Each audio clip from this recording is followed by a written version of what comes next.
Vandy done took Bama to pound time. Down goes Frazier. It's over with. Man, this is a crushing loss, man. Alabama did not need this loss at all. Vandy just came to play, man. And I really think Alabama took this team for granted, man. They went out there thinking it's Vandy. They 2-2. We ain't got to do too much to get this one. Shit. Vandy had the perfect game plan for him. And y'all know what that was? Double team Ryan Williams. They double teamed him all night. Even though he got loose on one of them. But they double teamed him all night. They took him out the game. Absolutely took him out the game. They was aggressive on the line, stopping the run. They did a hell of a job with that. So you got to tip your hats off to Vandy, man. But down goes Frazier. I really think that Coach DeBoer still think he's in the Pac-12. He's still looking at these little conference games against these, these unranked opponents. He's looking at them like, we in the Pac-12, nah, dog, this the SEC, dog.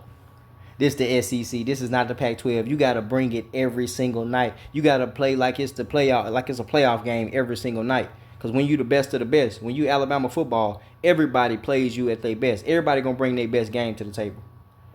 It's a target on your head everywhere you go. And Nick Saban understood that. That's why every team he used to play, he'll put 50 on your ass, 60 on your ass. It'll be 60-0, 55-0 against these teams. He never stopped pounding on their head the whole game because he know this is SEC football. In the blink of an eye, it don't matter what their record is, whatever. This is Southern football. This is the best of the best. You could get your ass beat any given night. And that's what happened tonight. That's all the Bama fans out there. This ain't nothing against y'all, nothing. But I'm glad y'all took this loss. Y'all need to shut the fuck up now. Yeah, Alabama look like Bama. They still look good. I think they're still a good team. I think they can still finish the season, and go undefeated for the rest of the season. But I think they just took this team for granted real quick. They didn't look at them. They looked over them. They looked past them. And Vandy came out there and handled business. And like I said, double teaming Ryan Williams seems like the formula to beat Alabama. For any team out there that want to beat them, that's pretty much what you got to do all night. Keep 2 or 3 guys on him. He's 17. He's not that big. He's not that physical yet. I'm pretty sure he's going to work out over the summer. And eventually, as he gets into his sophomore and junior seasons, he's going to put more weight on it, more muscle on him. So he's going to be even more of a threat on the field as time go on. But right now, this year, 17-year-old Ryan Williams, you can't one-on-one him. He too fast, too quick. So what Vandy did, they kept a man over on top of him all night long too. They kept 2 on him all night. They didn't give him a blink. They didn't give him no shade, no avenues or nothing. They made sure that if Jalen Hurts was gonna throw that ball to him, it was gonna be a tight window. And that's the way you have to game plan against teams like that. But I think Coach DeBoer went in that thing without, he wasn't looking at that. He thought he's riding off that Georgia way to just beat Georgia barely.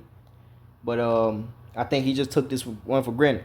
But to all the Bama fans, I want y'all to remember something. What was y'all team like before Nick Saban got there? What was Alabama like before Nick Saban got down there? Garbage. Big garbage. Big trash. So now that Saban is gone, the boy has won a few games. Yeah, they ranked number 1. He went into this game ranked number 1. But could this be the end? Could this be a sign? Even though Saban lost some of these little games too, he lost to Texas A&M when they was unranked, lost to Auburn when they was unranked, lost. He done lost some unranked teams too. But Saban always bounced back. So can we see if the boy gonna bounce back? Like he need to come out next game and just blast whoever they play next. I ain't looking to see who they play next, but whoever they got next on their schedule, they need to blast their ass, put up 50, 60 points, redeem themselves. But what if this is a sign that Alabama football is finna start kind of trickling on down? I don't know. I'm not saying but before Nick Saban got there, y'all was trash. So now that Nick Saban is gone, will history repeat itself? Cause y'all was high and mighty. It was a lot of bandwagon fans on while Saban was there. A lot of them. But now if it start trickling down, where are y'all gonna go to? What are y'all gonna do? Are y'all still gonna be loyal? Because Alabama wasn't shit till Saban got there. Y'all have to understand it. Alabama was an average, below average team. 5 and 6, 5 and 7 type seasons. 6 and 6. 7 and 4. 7 and 5, stuff like that. They was a underperforming team until Nick Saban got down there. Yeah, they had Bear Bryant back in the day, but that was back in the day. Then they had just a long years of just not winning SEC championships, not really doing nothing. No national championships, nothing. Like they said tonight, it's only been 3 coaches at Alabama that went into a game ranked number 1, and Coach DeBoer is one of them. This was his first game. Nick Saban and one of the other coaches. Nick Saban did it over 90 times. He leads the nation in history, the most number 1, the most games going into ranked number 1. So y'all have to understand, man. This might be a sign that Bama might start trickling down. I don't want to speak too soon because we gotta see how the rest of the season play out. But if they take some more L's like this, boy, shit, I don't know now. And it's crazy. I was in the last video, I was talking about Coach of the Year for DeBoer because this is his first season, and he already performing. Even though he got a lot of the Nick Saban recruits, he brought a lot of guys from Washington too. So I was talking about him as Coach of the Year, but he got out coached tonight. He got out coached tonight by Vandy. Got out coached, and down goes Frazier, man.